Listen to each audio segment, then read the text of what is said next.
Аға, сіз Дарияның шығысына бұрғанда патшаларыңызға менен сәлем айтыңыз. Ол кісі парасатты да ақ көңіл екен. Біздің қол жеңілгеннен кейін патшамызбен тағы да одақтас болды. Сәлеміңді сөз жеткіземін. Інім, шу мені тізе қосып сауға төтеп беру екі патшаның ежеден бергі жоспары. Талай қиын қыстау өзеңдерді бастан кешірсе де, аспанды торлаған бұл сейілген соң, аспанымыз ашылып, у мен шудың одақтастығы тіпті бекемделіп, достығыны қая түседі. Аға, бұл сіздің шын пейіліңіз. Сөйтсе де Дария шығысындағы қалам қару төрелерінің ойы сіздікімен бір жерден шыға қояр ма? Інім, сондан енді меңзеп тұрсың. Достық қиындықта шыңдалатта, қызыл көздіктен құрылды. Мәселен, Саупи шуға шабуыл жасап, шығыс бектігіне пайда жеткізіп, шу өңірін тең бөлсейік десе, сол кезде у патшасы одақтасы уәдесінде тұра ма? Інім, сөзіңнің жаны бар. Егер Саумен өй уға шабуыл жасап, шуға көп пайда беріп, Дарияның шығысын тең бөлсейік деп уәде берсе, Лю патша одақтасы уәдесінде тұра ма? Біздің шу патшасы ерекше сенімді. Уәдесінде берік, айтқаннан қайтпайды. Біздің у патшасы да зерделі ақ көңіл. Айтқан сөзі атылған оқпен тең. Жарайды. Інім, алаңсыз бол. Біз туысқан аға ініміз. Екі жерде жүрсек те, елдің қамы деп қандастығымызды ұмытпайық. Керісінше де солай. Шу мен удың одақтасуы саусақ бөлек болғармен білек бір екенін түсіндіреді. Аға, дұрыс айтасыз. Лоушынға айтатын менің тағы бір сәлемім бар. Айта бер. Лоушын иліңде жалғыз өзі біздің 70.000 қолды ойсырата жеңді. Масудың айтуынша, ол ұйфу құйғанда кәрғұртан көлікпен ақ менің шытырман шебімді бұзып өтіпті. Оның қабілеті мен сіңірген еңбегі кезіндегі жуйдан кем түспейді екен. Ініңіз оған қызыға да, қызғана да қарайды. Өз ағасын ағаламаған кісі ағасын жағалай алмайды. Ол бізбен жауласқанша ақыл парасатын ел іргесін қорғап, Сауиге төтеп беруге жұмсаса егеді. Өнерліден тәңірде тіксінет деген. Шығыс бектігінің тай тұтықтарының барлығы ұзақ жасай алмады.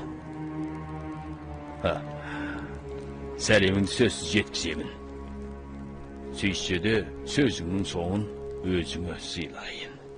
Жарайды. Інім ау, өнермен тәңірді сескендіретін дәл өзіңсің.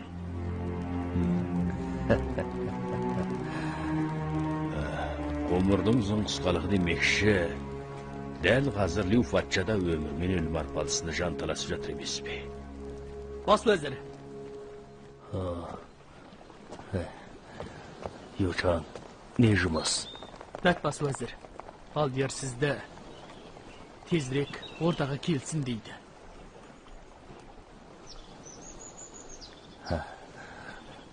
Аға, сізді аттандыра алмайтын болдым. Інім, аман жүр.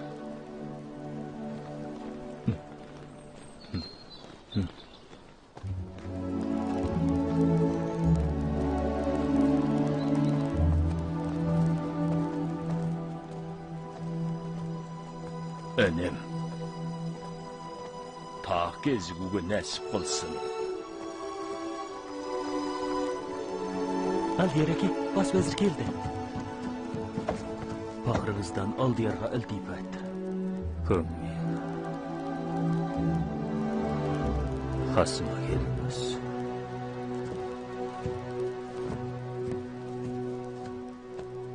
Алдияр. Көңмен. Сіздің шашыңызға да ақ кіріпті. Кезінде шөп күркеңізге қайта-қайта барып жүргенімді мырзаның тепсе темір үзетіні 27'ge tolmagan kılışıldağan gezet. Közde aşıp jumganşa samoyingizdi qiravshala bastag'an ekan. Aldiyardın meni Nayyanның tau öңірінен таңдап әкеп өсіргөніңіз пақырыңыздың өміріндегі ең үлкен мақтанышы болмақ. Maqtanıva tiyistədən mına mehimmen. Siz bolmağan bolsanız, siyegim bayaqda qurap qolar edi. Kömürünüz bolğandıqdan bektiginin ürgesi qalanıb edi. Amal qanşa patçalıqta xamuragerlik etkenen keyin özündükün qana jön sanab aqlыңızды almay ehliyingde kelsip жеңілмедім бе? Бұл жолға жеңіліс Кәншуды туралатып көп жылдан бергі жиған терген ат көлік азық түлік қазынасынан бірақ құралақан етті. Көмей өкініш өзегімдерді барады. Алдияр, бұларды айтып қайтесіз? Көмей кезіндегі лоңжыңдағы кеңес әлесіңде ме? Әлесімде. Сау-саудың миллиондаған қалың қолы бар. Патшаны шаужайлап әмір түсіруде. Оны мен белдеспеу керек. Оның үстіне сүн әулеті дәрия шығысын үшірпақ бойы иеліп келеді. Регесі беріп елі бай, қолы ірікті сарбазы білікті. Оны мен тек одақтасуға болады. Дәрияның шығысына шеру тартуға қызықпаған жөн. Егер кеңі ек аймақ дейінде өтіп, sıçan жерін қолға келтіріп, сыртта сүнчәнмен тізе қосып, іште заң тәртіпті бекемдеп, дүрбөлің болған кезде екбектіктің қолын бастап, кеңчәннен шықсақ, қарайған қалық, қалың қолдың алдынан шәшу шәшіп, патша жасағын қарсалар еді. Onda ödönüsümüz orundalıb, bektigimiz nihayet söyledi. 20 жыл өтті. Алдияр, бұл істерді әлі есіңізде анық сақтапсыз. Мырзаның лоңжыңдағы кеңесі асқан кемеңгерлік құлағының түбінде әл жаңғырып тұрады. Оны ойлаған сайын естуге зәрі боламында тұрамын. Аду, мен тұрғыз.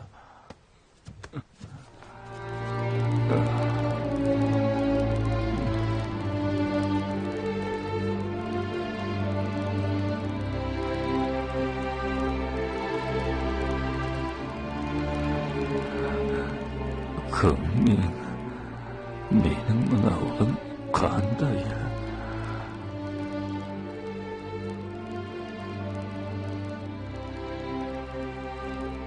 Алдияр кейін таққа осы үйі болар. Бұл өте ақ көңіл болғанымен осы ала.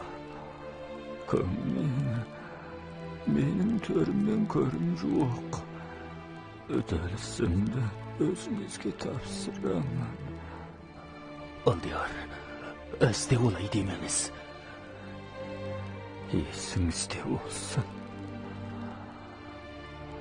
Қабілет жақтан Саупеймен сүнчәнді сіз әлде неше орайсыз. Елді тыныштандырып, ұлыстың өдесінен шығаласыз. Мұрагер ұлым Аду Süyemildeki jarasa köz kulak bolunuz.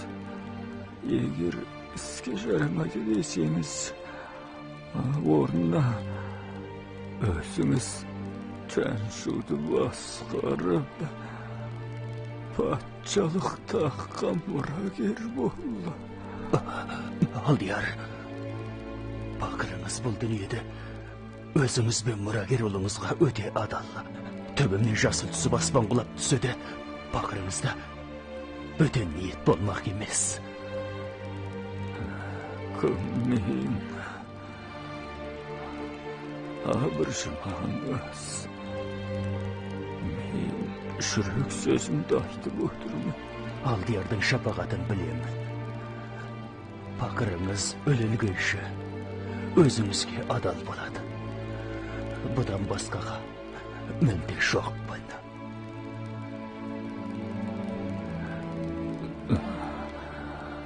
Adu Kanaki. Mırsağa taksim et. Bugünden bastap Kümmin Mırsa senin öküleki. Onu özekinde gör.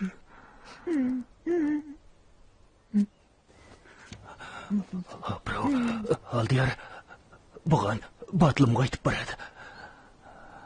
Mırsa, ölürümdeki ösiyetimde kabultamaysız be.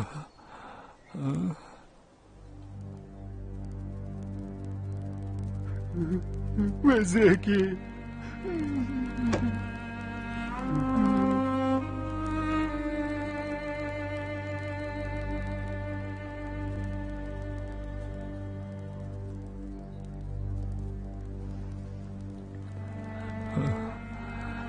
Şahsı, endi men ölsün de alangsızbın.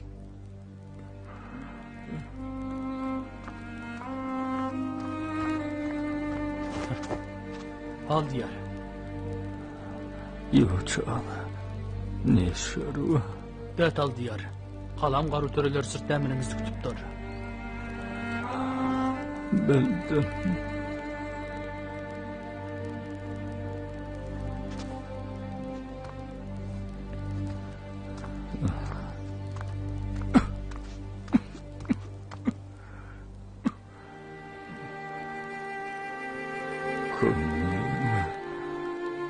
Bana Mahsud'un kabiliyeti qanday? Öz zamanının örelisi. Darya шығысындағы Lushindan қалыспайды.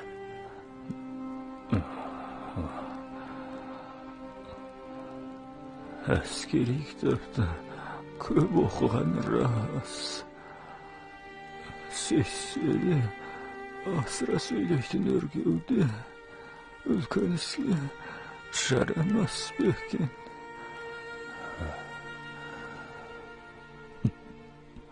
Bakırınız umutbaydı.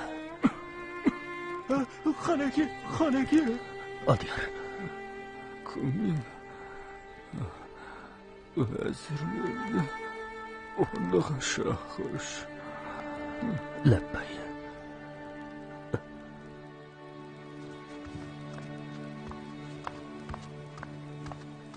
Allah'ım. Hakimim sağın. Bas özürde. Hakim diye gördüğünün biletin çıkarsın. Bilmeymin. Bär sen şun. Sen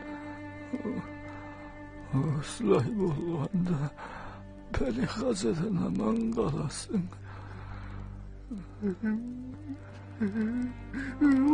Belki. Kavzum etinin jattadın mı? Jattadım. Ay çiğestin.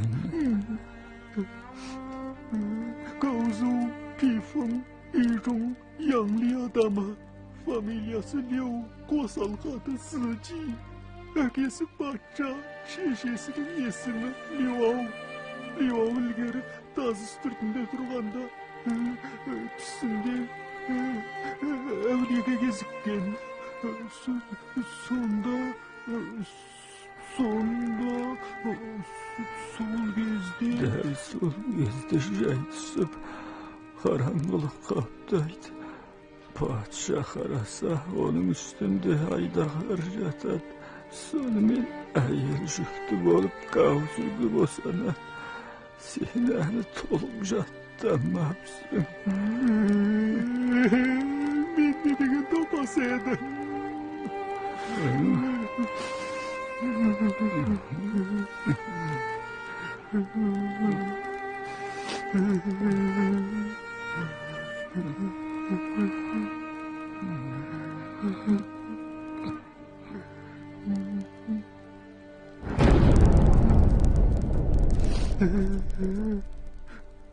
Хареке!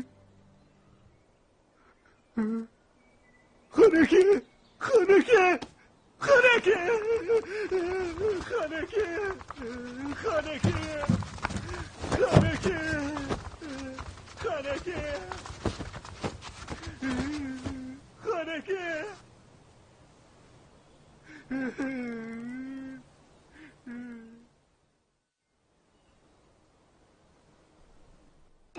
Жаңираның 223 жылы Лю Би ойындағы ұлысы орындалмай, 63 жасында Бәйдичіңді қайтыс болды.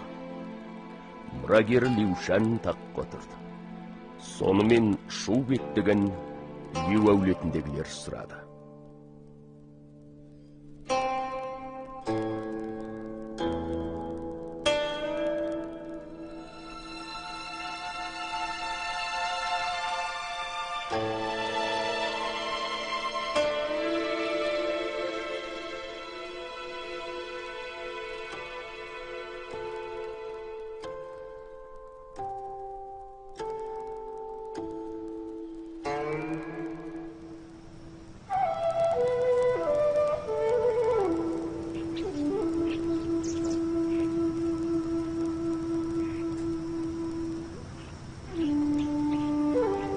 Кристалл ұжымы Сезім кино каналы ұсынады.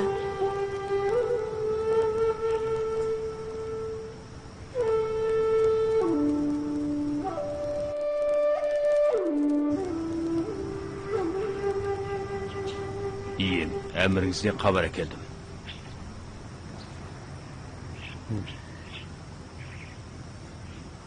Цый. Умешуді одақтастырып өсін. Орындай алдың ба? Алдияр, өзіңіз ойлағандай, Умен Шу бектіктер қайта одақтасып, інім көңнің пақырыңыздан сізге сәлем айтып, сізді зерделдер мейірімді екен деп алғыс шаудырды.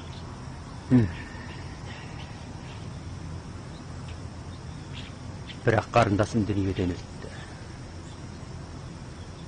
Лю Бийлің ойсырай жеңілгеннен кейін, ол мәртәтпай жатып алып, ақыры дертке шалдығып, қайтыс болды. Тірі кезінде сыбызғы үйлерін атушы еді. Аруағын арнап, күй тартып отырмын. Ием, ол кісі қашан қайтыс болды? Сәуірдің 25-і. Онда Лю Биден бір күн кейін кеткен екен. Немене? Лю Би қайтыс болды ма? Солай. Пақырыңыз бұл хабарды Бәйдичіңнен аттанарда естіді. Лю Би ауыр науқастан шерменде кетті. Сәуірдің 24-ші жаңасы.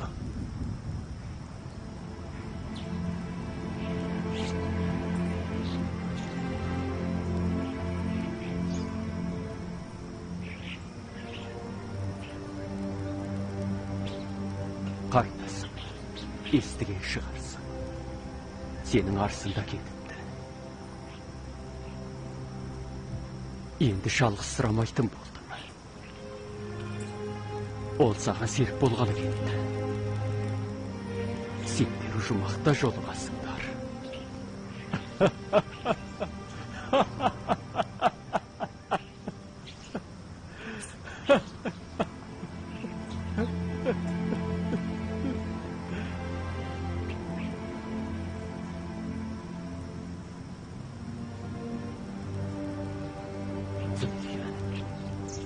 Любий қайтыс болған болса, мен неден қамшымын? Кеше ғана сау Лю сүншеуіміз шақ болып тірескен едік. Ал бүгін мен бұл дүниеде жалғыз қалдым.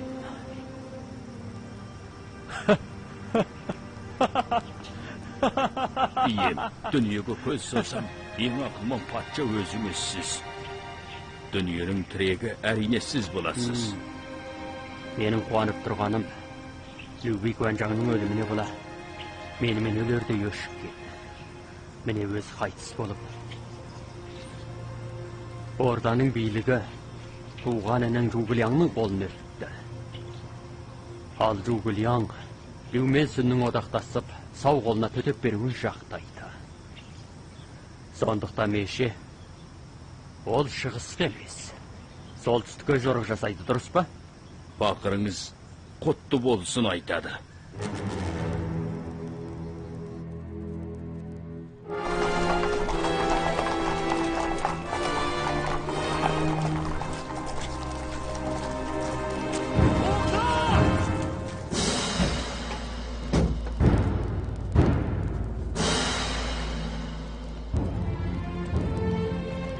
Пақырыңыз Алдиярдың келетінен хабарсыз еді. Алдияр күнәмді кешіріңіз. Сымай үйде ме? Үйде пақырыңыз дереу хабарласын. Қажеті жоқ, өзім барайын. Ләппәй.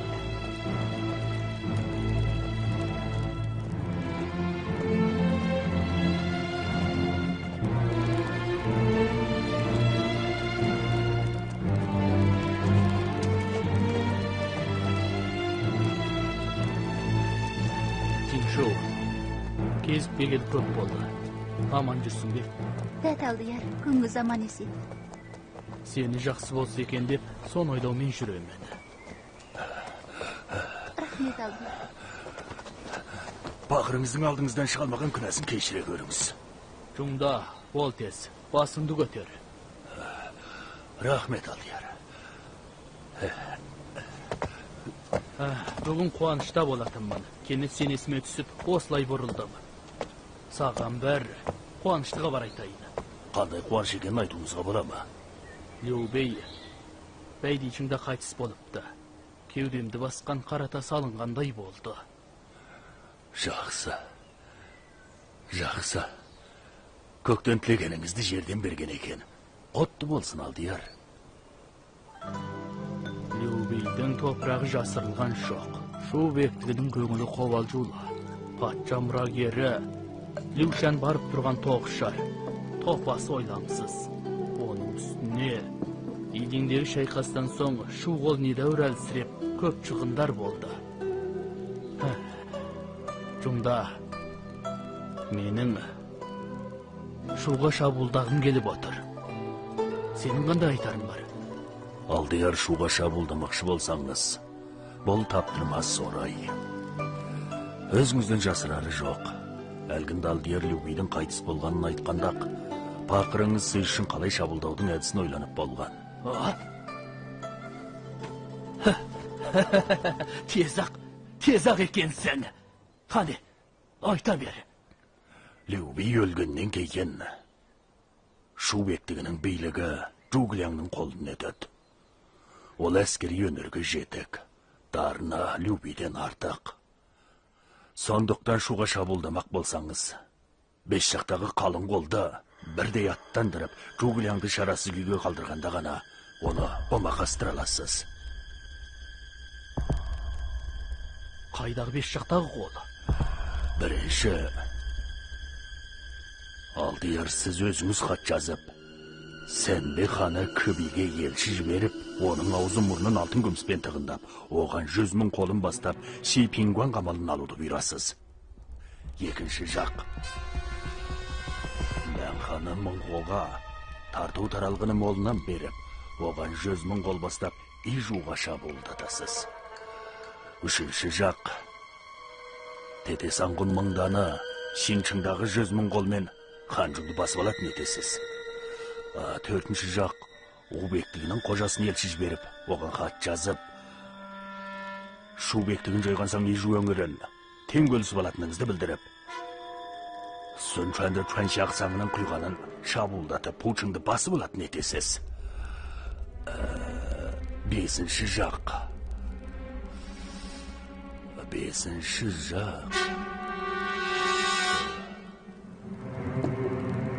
Алдияр қайратына ақлы саяға сардардан біреуін таңдап, тай тұтып етіп, 100 000 ірікті қолмен Ямпингван қамалы басып алатын етесіз. Осындай 500 000 қалың қол 5 жақтан шабуылдаса, Жугілеңнің ақыл айласы қанша мығын болса да төтеп бере алмай есі шығады. Шу өңірін қорғап қалса да Ханжыңнан айырылады. Екінің бірінен айырылса, Шудың жойылғаны дей беріңіз. Табылған ақыл.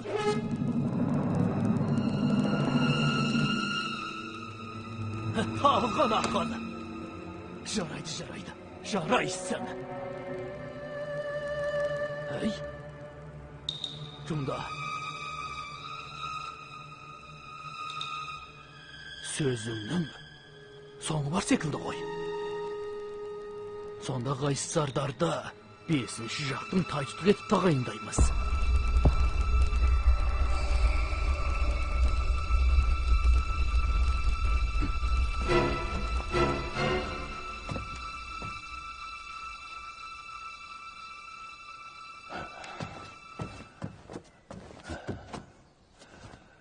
Пақырыңыз өзін парасатты да батырмын деуден аулақ. Сөйсе де қан майданға барып Алдиярға еселі еңбек сіңірсем деген ойым бар еді.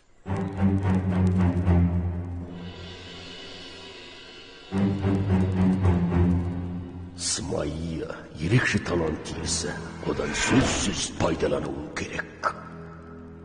Оның көмегін сіз Жугілянға төтеп бере алмайсың. Сөйтсе де саптаяқтан асшып, сабына қарауыл қой.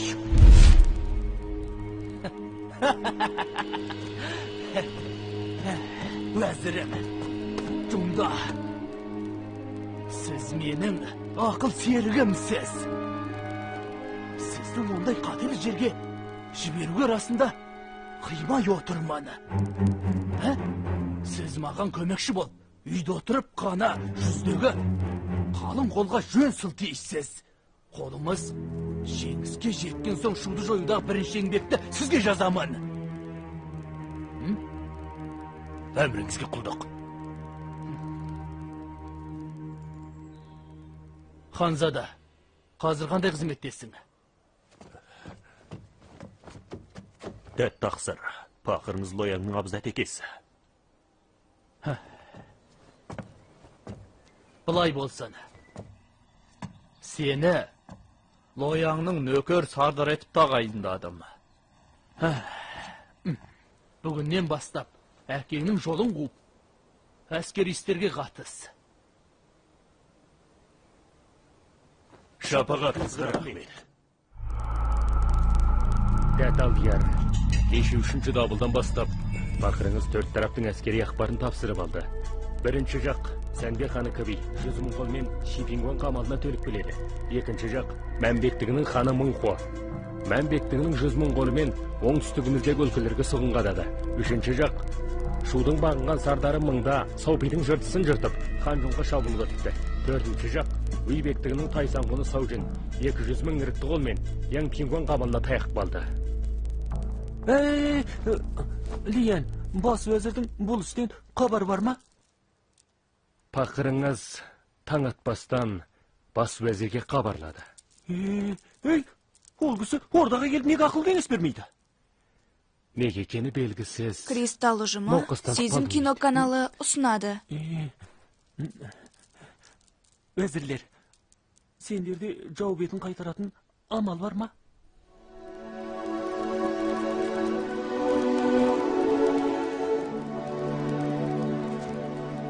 Алдияр, бас уәзір болады екен, бүлікшілер шегіндіруге болады. қам жемеңіз. Бірақ ордаға келіп ақыл қоспай жатып алмады ма? Менің ойымша, бас уәзірдің науқастаны деп ордаға келмегені, жауды шегіндірудің амалын қарастырып жатқанын білдіреді.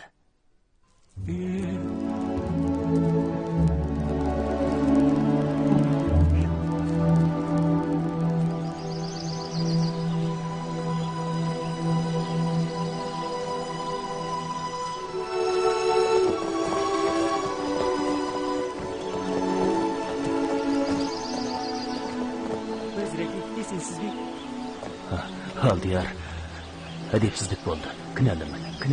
Өзіреке, жалғыз өзіңіз мұнда балықтарға қарап тұрсыз. Ордадағы барлық қаламғару төрелер сізге қарап отыр. Дәт Алдияр, пақырыңыз балықты қызықтап тұрған жоқ. Бүлікшілердің бағытын барлап тұрмын. Өзіреке, оған қарамай-ақ қойыңыз. Сізге мен айтып берейін. Жиыны 4 жақтан келіп суынға да. Алдиярдың айтқаны қайсы 4 жақ екен? Бірінші жақ Бажахан Кәби. Екінші жақ Мәмбегінің ханы Мыңқо. Үшінші жақ тізе бүккен Сардар Мыңда. 4-ші үйдің Тайсанғыны Саужын. Жарайды. Алдиярдың айтқанынан жау жағдайынан толық хабардар болдым. Мұндай болғаны уәзіреке, жауды қалай шегіндірмекшісіз? Алдиярға шай құйыңдар.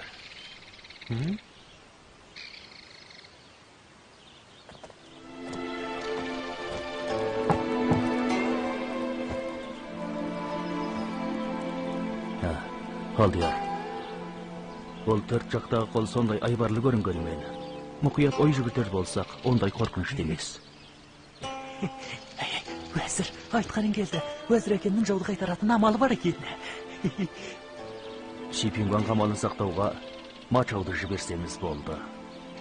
Оның ел аузында айбарлы Саңғын деген атағы бар. Мачау барда, ол жақтан қан демеңіз. Оңтүстік Мәмбегі Мыңқоның 4 аймаққа төніп келе жатқан қолына Алдияр Виянды бір қосын қолмен біресе сол жақтан, біресе оң жақтан бой көрсетіп, қара көрсету амалын қолдануға аттандыруымыз керек. Мән қолы шайқасуға қарсы қайраты болғанымен, күмән қор, қара көрсе ілгерлеуге батын алмайды. Тырс. Яңпиңуан қамалы жаққа келсек, Саужын 150 мыңырықты қол бастап келет дегенмен, тай тұтық деген оның құратағы ғана. Алдыңғы жолы оңтүстікте Лушиннен ойсырай жеңілген. Пақырыңыз Тайсанғын жауынды Яңпиңуан қамалын қорғауға жіберіп, мықтап бекініп сайыспауды тапсырды. Саужын жауынның атағынан сескеніп, тырп етуге баталмайды да, уақыт тұзара келе, ол азық түлігі таусылып деген сылтауратып, қолын шегіндіреді. Дұрыс. Мыңдаға келсек, сырттай қарағанда сау үйге бағынған секілденгенімен, бірақ оған амалсыз бағынып отырғаны белгілі. Мында Шинчин қатарлы жерде өз басын күйттеп, Виянның әміріне бойсынбаған. Мүбәді шу жойылмаса, Вейбегінің қожасы оны өзіне тартады. Шу жойыла деген, ол тұйыққа тіреледі. Бұдан басқа, Мыңда мен Лиян бұрын ақыретті күнігіз достар. Пақырыңыз Лиянға өз қолмен қат жазып, Мыңдаға табыс етуді тапсырды. Сонда Мыңда пайда зиянын салмақтап көретті, науқастанған болып қолын бөгіп жатып алады. Сонда бұл жақтағы бүлгіншілерден де қам жеудің қажеті шамалы. Бұдан сырт, сақтықта қорлық жоқ деп, Жаңбау мен Гуаншин Сардардың әрқайсысын 30 мың қолмен жер жағдайын ұтымды жерден жасырып бекін салдырып қойдым. Олар көмекке дайын тұр. Уәзір әкем расында өлі екен. Көрдің бе, 4 жақтан төнген жау қолын үйді отырбақ шегіндірді ғой, Дәт Алдияр, жауды шегіндірудің әдісі сөзсіз құпия ұсталу керек. Бас уәзірдің науқастандым деп ордаға бармауға, сыр шашылып кетеме деп алаңдағаны. Ой, оқмақ басмай, сіз дағы түсінген екемін.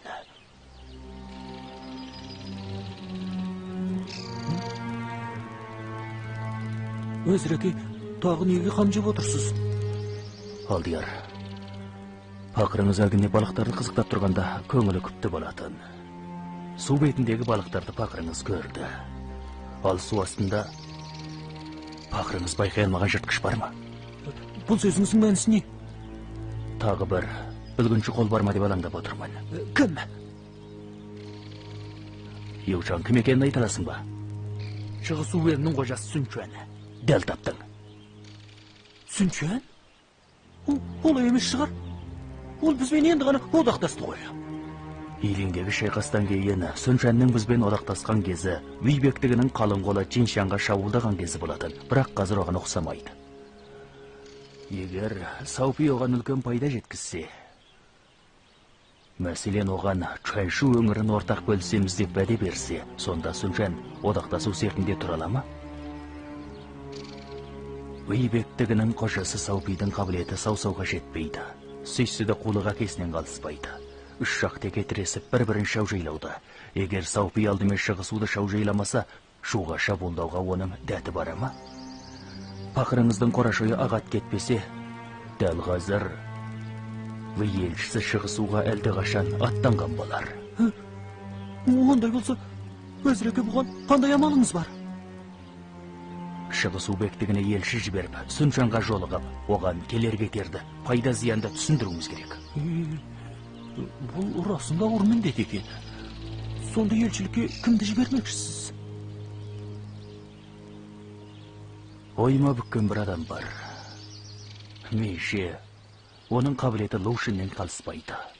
Әрі өте адал, әрі ержүрек. Дарыны елден ерек, тек шу елінің құрылуына ерекше еңбек сіңір алмай келеді. Дәт алдияр.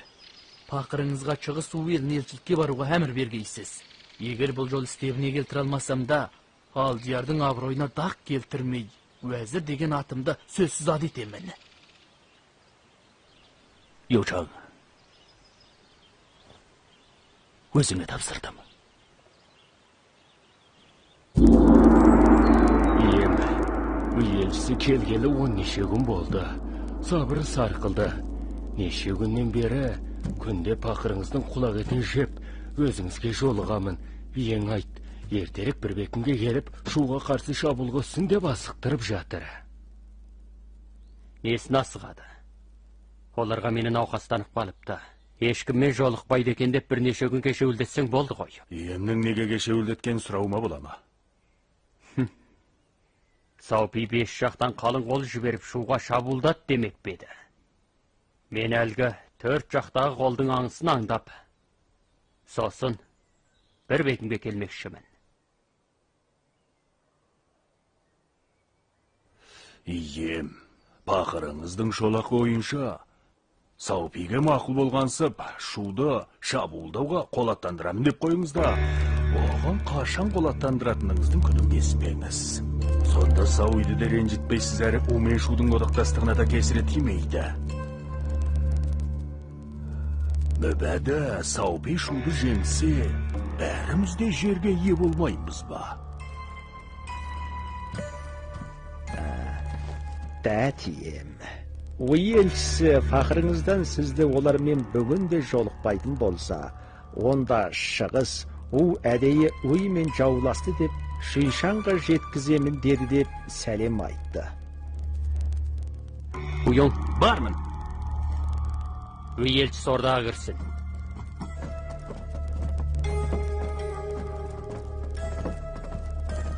Ем, шу ордасының елшісі Масу Жоғылияңның әмір бойынша алдиярмен жолықпақшы. Шудың елшісі? Салт бойынша шу елшісі уға келуден 3 күн бұрын хат қолыма тию керек еді ғой. Масу суыт жүргендіктен ордаға шу бектігінің хатымен бірге келді.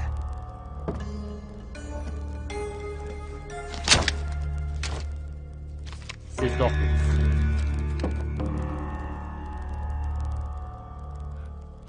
Ие, бұл хатты Жоғылияң өз қолымен жазыпты. Пақырыңыз Жоғылияңның қолжазбасын таниды. Саупидің уға елші жіберген ісін бізден басқа жан пендесі білмеуші еді ғой. Әуелі Жоғыжын да білмейтін. Сонда Жоғылияң қалай білген? Ол шынында сәуегей болғаны ма? Жоғылияң хатында 4 бағыттан төнген жау қолын шегіндіретін амал айтыпты. Сонда ол әлде қашан хабардар болып, қалың қолын орналастырып қойып отыр. Ие, Жоғылияң қанша зерделі болса да, бірақ үнемі қара көрсету амалын қолданады. Бәлкім бұл хатта сондай амалының бірі болса керек. Менше сіз Масуға жолығып, рас өтірігін білгеніңіз оң болар мекен. Қалай білем? Ием. Орданың алдына даңғараға май қайнаттырып, сосын түсі суық айбарлы жасақты қолдарынан найзасын ұстатып, қатарға қойыңыз да, Масуды шақыртып, оның көмейін байқап көріңіз. Егер Масудың сөзінде мәнер жоқ, тек жугілянның бунапс мықтысынса, сіз вый елшісін шақыртып, вый елшісінің көзінше Масуды қайнап тұрған майға салыңыз. Сонда Саупиға Шығысудың шуды жою ниетінің берік екенін білдірген боласыз. Ал керісінше шу елшісінің көзінше вый елшісін майға қайнатып өлтіруіңізге де әбден болады ғой. Ол жугілян қумен шудың одақтастығының мығым екендігін түсіндіреді. Табылған ақыл.